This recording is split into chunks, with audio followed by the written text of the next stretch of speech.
জয় বাংলা আপাতত আর বাংলাদেশের জাতীয় স্লোগান রইল না। 2020 সালে শেখ হাসিনার আমলে একটা আবেদনের ভিত্তিতে বাংলাদেশের হাইকোর্ট তাদের রায়ে বঙ্গবন্ধুর জয় বাংলা স্লোগানকে জাতীয় স্লোগানের মর্যাদা দিয়েছিল। ইউনূস সরকারের আবেদনের প্রেক্ষিতে আজ সেই রায় স্থগিত করে দিল বাংলাদেশের সুপ্রিম কোর্ট। আর এই জয় বাংলা স্লোগান নিয়ে তপ্ত হলো বঙ্গ রাজনীতিও।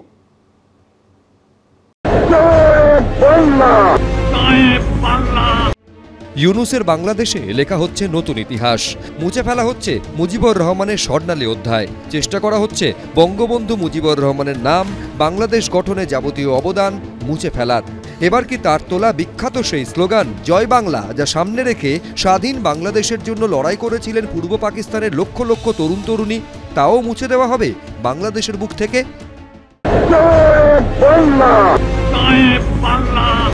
বঙ্গবন্ধুর জয় বাংলা স্লোগানকে বাংলাদেশের জাতীয় স্লোগান করার যে নির্দেশ দিয়েছিল হাইকোর্ট, তার উপর স্থগিতাদেশ দিল বাংলাদেশের সুপ্রিম কোর্ট। 2020 সালের 10ই মার্চ সে দেশের হাইকোর্ট নির্দেশ দেয় জয় বাংলা হবে বাংলাদেশের জাতীয় স্লোগান। জাতীয় দিবস, সরকারি অনুষ্ঠান ও শিক্ষা প্রতিষ্ঠানে স্লোগানটি ব্যবহারের জন্য পদক্ষেপ নিতেও বলা হয়। গত অগাস্টে মোহাম্মদ ইউনূসের অন্তর্বর্তী সরকার দায়িত্ব নেওয়ার পর হাইকোর্টের এই নির্দেশকে চ্যালেঞ্জ করে সুপ্রিম কোর্টে দ্বারস্থ হয় বাংলাদেশ সরকার। সেই মামলাতেই এদিন জয় বাংলাকে বাংলাদেশের জাতীয় স্লোগান করার নির্দেশের ওপর স্থগিতাদেশ দিল বাংলাদেশের সুপ্রিম কোর্ট। তো এখন যদি তারা ইতিহাসকে ঠেলে ফেলে পিছিয়ে দেয়, মুছে দিতে চায়, সেটা বাংলাদেশের দায়িত্ব। তবে ওরা খুব ভুল করছে, যেটা এই মুহূর্তে বাংলাদেশ একের পর এক সিদ্ধান্ত নিচ্ছে। এপার বাংলায় মমতা বন্দ্যোপাধ্যায় এখন জয় বাংলা স্লোগান দেন। জয় বাংলা, জয় বাংলা, জয় বাংলা, জয় বাংলা।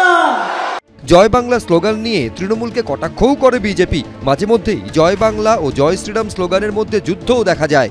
জয় শ্রীরাম। উৎসস্থল বাংলাদেশেই জয় বাংলা স্লোগান বন্ধ হয়ে গেলে তাকে শুধু এবার বজায় থাকবে এপারে তৃণমূলের স্লোগানেই। দেশটার নাম বাংলাদেশ, তার আবার সুপ্রিম কোর্ট। এভাবে মানুষের উপরে নিরবিচ্ছিন্ন অত্যাচার চলছে, সুপ্রিম কোর্টের কোনো ভূমিকা নেই। এখানে তৃণমূলের একজন বলছে 30% হিন্দু কেটে ভাসিয়ে দেব, আর ওপারে বাংলাদেশে বলছে যে এখানে বাংলাদেশকে পুরো হিন্দু শূন্য করে দেব। এবার এখানকার মানুষদের চিন্তা করতে হবে তারা কি করবেন। জয় বাংলা ব্যাপারটা একটা বাংলা, বাঙালি, বাংলা ভাষা, বাংলা সংস্কৃতি, বাংলা চেতনা, বাংলা ইতিহাসের সঙ্গে সম্পৃক্ত। ফলে কেউ যদি সেগুলোকে নিয়ে টানাটানি করতে চায়, তাহলে তাদের উদ্দেশ্য কি তারা বুঝে নেবে। এখন অন্য দেশের ব্যাপার, সুপ্রিম কোর্টের ব্যাপার, আমরা কোনো মন্তব্য করব না। মুজিবুর রহমানের মূর্তি ভাঙা হয়েছে। 32 নম্বর ধানমান্ডিতে বঙ্গবন্ধুর বাড়ি ভেঙে জ্বালিয়ে দিয়েছে উন্মত্ত জনতা। বাংলাদেশের টাকা, এমনকি পাঠ্যপুস্তক থেকেও মুজিবুর রহমানকে মুছে ফেলার প্রক্রিয়া শুরু করেছে ইউনূস সরকার। এবার টার্গেট মুজিবরের জয় বাংলা স্লোগান।